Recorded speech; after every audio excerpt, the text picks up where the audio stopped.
Should we get going? Yeah. Hello and welcome to the Impact Talk series with Glen Hodgson. Hey Glen, how we Hi there. doing? Good afternoon to you. I'm doing great. Okay, could you kindly give me a little background about your work? And also, congratulations on the article Alive and Kicking with the Balti. Thank you very much indeed. Well, basically, my background is that I'm the CEO of the think tank Free Trade Europa. We're looking at trade, policy, economic, and development issues, but also at the same time run a stakeholder initiative, freelance movement, which is now certainly the Europe's biggest open talent, future of work, and future of technology trade association. And at the same time, my background has been in policy, regulation, and trade issues in the public sector, private sector, starting off with the European institutions from a public sector perspective, then moving quickly into the private sector, trade association world, and developing activities and hopefully knowledge and experience along the way. Okay, that's very interesting. Okay, I would like to talk about I would like to dive into your student life. Okay, what university event or travel abroad ignited your passion for Atlanticism and innovation? Yeah, it's a good question. I mean, from my perspective, it's there was no one specific eureka moment, but at the same time, it was a constant drip feeding of activities and events. And I think a lot of that comes from sort of following the news, following events, following activities, uh, things that are happening, and wanting to understand, having that curiosity about what's happening behind the headlines, some of the activities, and events that are ongoing. And I think that it was, maybe a couple of university professors and courses on international relations that got me into understanding more about what's actually happening, giving me the curiosity and the energy and drive to actually go further in terms of discovering why things are happening as they are. And I think this sort of set me on a path, and it's not just a short term, but I'd say a lifelong interest in history, stories, and the elements that make up sort of the politics and why the world is like it is today.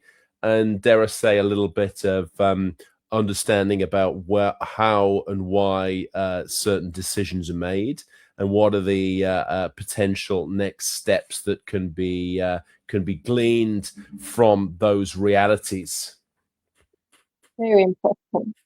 Okay, so which extracurricular activity turned into your secret weapon for moderating policy discussions? Yeah, I think it's a mixture of things. I certainly feel that that element of always being in beta, in terms of always learning, always wanting to know more, always reading and probably listening more than you're speaking as well. I think is an important part of this that I've learned. And I think also with my sort of first career being in sort of music and performance, that also gives you a bit of a feel for being on stage, maybe sort of some timing issues, but just getting comfortable speaking or performing because in front of an audience. I think that Shakespeare said the whole world's a stage and we're all actors, and I think that's pretty much true in a lot of instances. Okay, so during your student life, were you an introvert or an extrovert? I think How would you extrovert define most of the yourself? time. Yeah, I think it's sort of born probably a bit of a mixture of the two. It's certain introvert moments, but I think certainly understood the needs, and also from learning and moving forward, the skills of an extrovert have certainly stood me in good stead, and forced me to get out there, to do things, to engage with a range of individuals. and hopefully always be learning, always adding new skills, and always adapting to the new situations. Okay, so how did balancing part-time work or studies in student life prepare you for Nordic culture? Yeah, I think that the ability to think, I think, is probably one of the important parts of this, because it's, as I said, it's always essential to learn. There's never a good thing or a bad thing that you do, because even if it's something you don't maybe enjoy, because I've had a lot of roles, responsibilities, a lot of part-time jobs, student jobs, and beyond. I think it's always been a learning process. You can always take the best from every situation, even if it makes you realize it's not for you. I think it's as powerful to understand what you don't want to do and what you don't like as much as what you do. And I think the sort of that putting you on that road to success is built off this kind of trying things out, seeing what fits and seeing what doesn't fit at the same time. And I think that it's also trying things and saying yes, because occasionally it's going to work out. More often than not, it's not going to be perfect. But I think that utilizing that, taking the positive from every negative, and sweet are the uses of adversity. And I think that's definitely the case in when you're looking at part-time jobs and taking you forwards. So you mean every day is an opportunity and every job is a door to new opportunities. Completely. I mean, it maybe sort of step one to step two is not going to be the most obvious thing, but just by saying yes to something, it opens a door, and which opens a door to something else. So maybe 3, 4, 5 steps down the line, you realize how it's made sense. So I think it's not looking for sort of the obvious paths, but the fact that it's always going to be a bit of a crooked line. Maybe sometimes you need to move backwards to move forwards. I would never see it as something negative. It's only after you reach retirement that maybe you can look back and say what are the best and what are the worst. But I think that we live our life forwards, but we understand it backwards. So we need to be able to sort of take the steps, take what's coming at us, and be able to adapt and be flexible to this reality. Absolutely.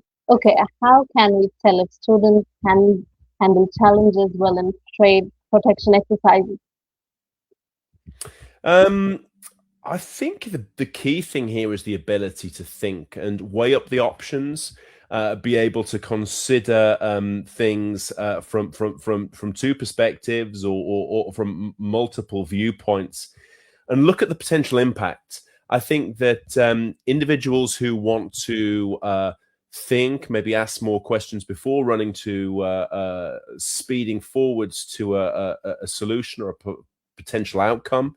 I think it's much easier and better if you actually sort of take the time to sort of think, to adapt, to actually reason in terms of the potential opportunities, threats that are out there, and actually also play to the strengths that you're of the cards that you're holding in your hand as well.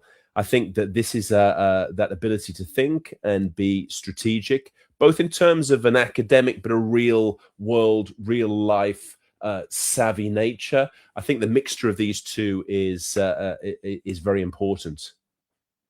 Yeah, absolutely. According to you, which financial skills should the students acquire to plan sustainable startups with high energy costs? Yeah, I mean, financial skills generally in life are very important. I think that sort of far too often, Sanjita, to tell you the truth, we don't learn enough of that in school or from our sort of broader community. I think the understanding of sort of financial situations, particularly compound interest, and sort of putting away a bit now to understand how things work, I think is absolutely crucial. But also, I think that sort of looking at the costs and benefits and where revenue comes from, I think that's a crucial part of the understanding as well. So really understand what are the costs involved, where is the revenue going to come from, where are the where is your market, and I think sort of understanding that from the beginning is absolutely crucial. But it's also that element of where the rubber hits the road. The market is a great decider of what will succeed and what will fail. You need to have an audience. You need to have a sort of a marketplace. You need to have an interest in the products or services that you're actually selling. And sooner or not, by actually launching, by actually trying things, you'll understand if this works or if it doesn't. And if you can't actually raise the money to be able to make it happen, or you can't bring in sort of the revenues, then it's a very simple process. At the end of the day, that decides whether you succeed or fail. But of course, the more planning, the more thought you can into sort of getting those things right from the beginning, the better it will be for everyone. Yeah, I agree with you too. Okay. So your portfolio is quite interesting. Especially, I'd like to know about what inspired you to found Free Trade Europa in 2018 and Global Protectionism. Well, I think that one of the things is you're starting this up is going a little bit about against the grain of what was actually happening now. I think that where there is a need for something, it's important to be able to push forward for that, and also to be able to go against the grain of what's happening. If you just follow the tide in terms of what everyone else is doing, I think you'll just become one of many. If you actually sort of think about a route and a problem or an issue that needs solving, if you can actually sort of find out that, because whatever trend or movement's actually going on, usually there's a counter movement at the same time. So I think that sort of be able to sort of look at what's actually happening, but at the same time to be able to follow your sort of needs, wants, and passions as well. I'm a strong believer, Sanjita, if you're good at something and if you want to do it, you'll do it better than if you think it's just a good idea and you force yourself and you don't really enjoy it.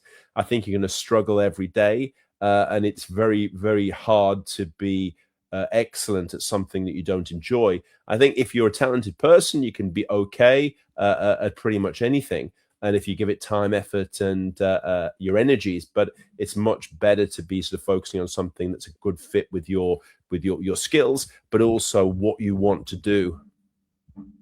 Okay, so your passion resulted in Free Trade Europa. It's absolutely a passion, and I think the sort of the idea of marrying a passion for what you do with the ability to do something that's useful for the marketplace and actually earns you money, I think is probably the sort of the ideal situation to be in. I think there's three phases in life, and certainly in sort of a work situation. The first one's a job, because you need to pay the rent, you need to have food, and you need to sort of pay the bills. And I think the second part of that is a career, which is a little bit more joined up. It's a bit more sort of longer term. It's got a little bit more of a path and a growth way within that.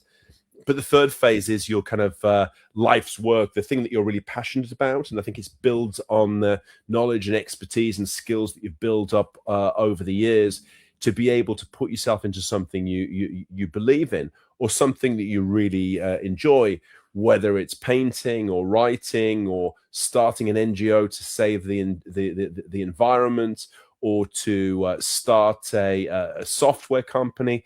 Doesn't really matter, because everyone has different passion points. But I think that finding out what that is absolutely crucial. And that goes back to my earlier point about trying lots of things. It's only by doing things that you really understand what they entail, and also whether you like it or not. There's a huge number of sort of roles that look great in theory, but it's only when you start doing it you really understand what it entails and whether it's for you.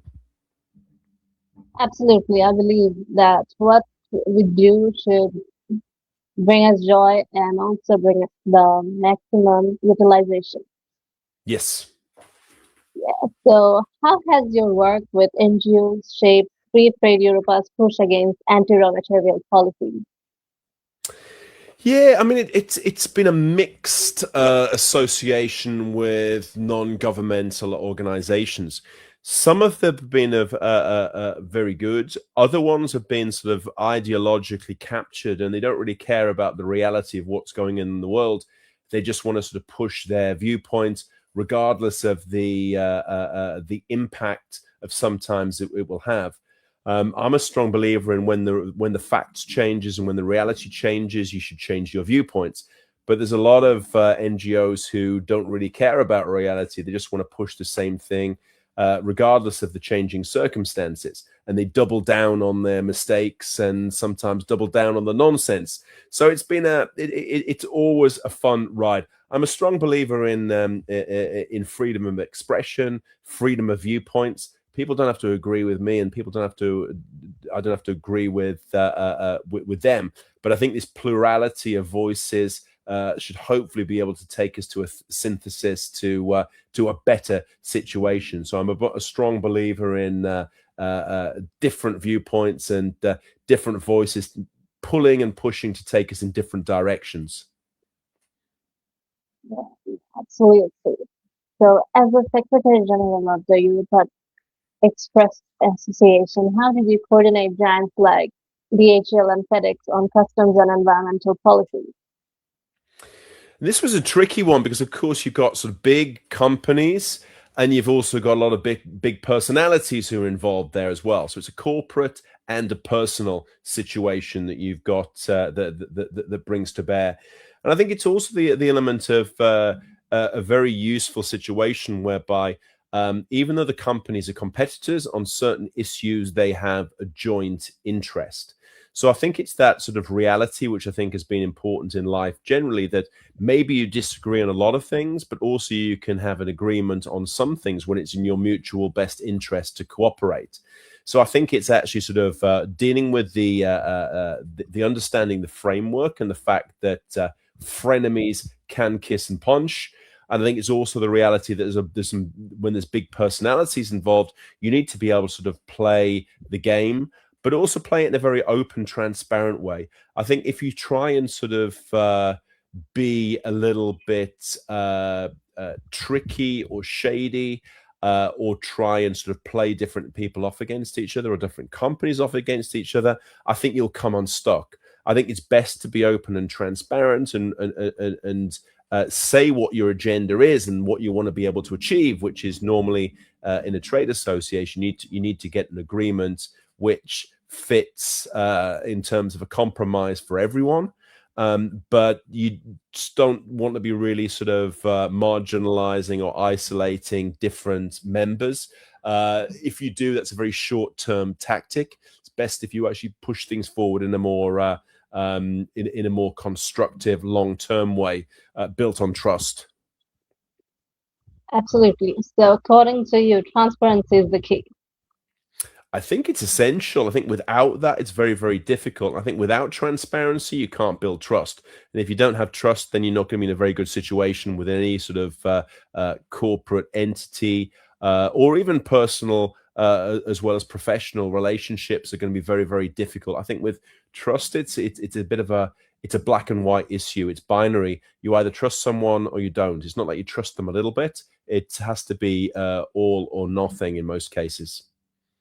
Yeah, right. Okay, so as a frequent policy moderator, what's one trend in the future of work you're most optimistic about? Well, from my perspective, I'm very bullish, very optimistic about AI and digitalization. I know there's been a lot of talk about AI is going to sort of take jobs. Machines are going to be doing everything that humans do.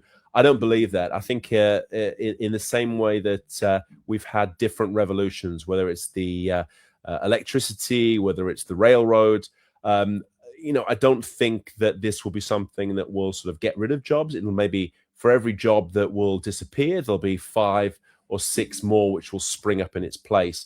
And I think a lot of the roles and responsibilities that we see today will disappear and will adapt. But I think there'll be plenty of things for individuals to do. The key thing is to have the right skills, knowledge, and expertise to be able to make the most of that. And I think that, no one's got a crystal ball about what's going to happen in the future. But I think that ability to think, that ability to be flexible, and that ability to be adaptable is absolutely crucial for individuals in the global workforce of today and tomorrow. And I think it's that alignment with the tech. I think if you try and say that, I don't want to have anything to do with it, I think you're going to just basically write your own death warrant in terms of your skills and value to the marketplace. I think understanding the technology and the tools that are available and actually aligning with that and synchronizing your skills so that you can do well what maybe the technology can't. And I think also putting it at your disposal. I think it's either a case of you control the technology or the technology will control you. And you can either sort of look to the future and create value, or else you can make yourself redundant. And I think there's only one way we should be looking in terms of to the future and how we're going to actually sort of make the most out of this. Yeah, absolutely. I also believe that AI is the future and the perfect use of it can take us further. I think it's absolutely the case, and I think it's sort of for your audience as well, the ability to meet people, solve problems, basically get out there into the marketplace as well. And I think a lot of roles and responsibilities will be technical and also remote. So geography will not be an issue. I think there will be, through the sort of machinery and the technology, we'll be able to solve problems on a global basis. So we're no longer hostages to which city or which country we live in. So I think this opens up a whole new chapter of opportunities. And I think it's much broad. It's going to be much broader than ever has been before in human history. So I think it's crucial again is to utilize the technology that's there. I think be passionate about what you're doing. Always be learning. Always be trying things. Always picking up new elements. So you're always reskilling, upskilling, and always educating yourself. And I think that there's going to be today and in the future, there's going to be more responsibility on us as individuals. We're not going to have a school or a university or a training program that's going to give us the knowledge and skills we need. It's going to be for us to be able to sort of go out there and find it and actually skill ourselves for the value that the marketplace needs. I think it's going to give us much more freedom and flexibility and almost much more agency over our own lives and our own careers. But there is a certain element of apprehension among certain people because it is a little bit scary. With freedom comes a great deal of possibilities, but also challenges as well, because our future and our present lies in our own hands, and it's for us to do with what we wish. Might as well do something useful with it. Absolutely. So, what are your thoughts on the post-war trade landscape? Well, if it depends which war we're talking about now as well. There seems to be constant wars that are going on. Whether we're talking about Ukraine or Iran, I think that the big thing in terms of the landscape is the need for us to be able to utilize our skills there. I think there will be a certain amount of protectionism. I think a certain amount of rhetoric towards this anyway. But the reality is that the world is still very, very globalized. We need individuals with talent.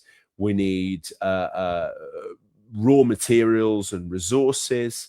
And we've gone too far in terms of the globalization, the global marketplace, for all the things that we actually need to realistically push back too much. We may have a few sort of trade issues around the edges. There could be spats here and there, but we just see that the reality is that this is something that it's a tide that raises all boats. By actually sort of having trade, by actually sort of working together with partners, we all get specializations and we all benefit. And I think the more and more trade restrictions and barriers and tariffs we put in place, the more we realize the fact that this is something that's self-defeating and something that we should move beyond.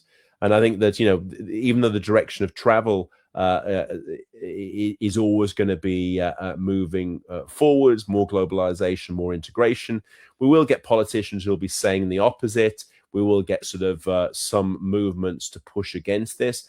But the reality is we're moving in one direction, and it's we can slow it, we can maybe pause it for a while, but we're not going to go backwards. It's not possible to be able to do that. So I think we're in a good position, and I think that's going to create more opportunities than it's going to limit.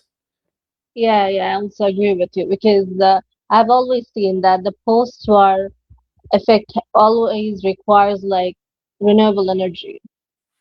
Yes, absolutely. Well, I mean, the new crisis we've got at the moment, what are we seeing is one of the unintended consequences of the Middle East conflict will be, well, we can't rely on the oil and gas and the raw materials coming through the Strait of Hormuz. What are we going to do instead? Well, let's going to invest more in battery technology, in renewables, whether it's wind, solar, water And power. EVs. And EVs as well. Yeah, these are going to be the unintended consequences. We're going to push more towards these kind of technologies. So I never thought that the environmentalists would be thanking Mr. Trump for this attack, but maybe in the long term, this is what we'll be doing. Yeah. So, what are the three habits that everyone should acquire and exercise, I according think to you? I think the three things you need to have is read as much as possible, always be reading different things. And it's not just sort of textbooks, it's literature. There's so many fantastic stories out there. And I think that sort of the classics, modern things as well, I think you can almost get as much in terms of strategy, business insights, human insights, ways of approaching business and life through reading novels as much as you can from dedicated business books. So I think reading is absolutely essential. And, you know, we talk about sort of the digital age, people don't read. I don't think that's the truth at all. I think people are still very focused on that. So I think sort of always be learning, always reading is absolutely crucial.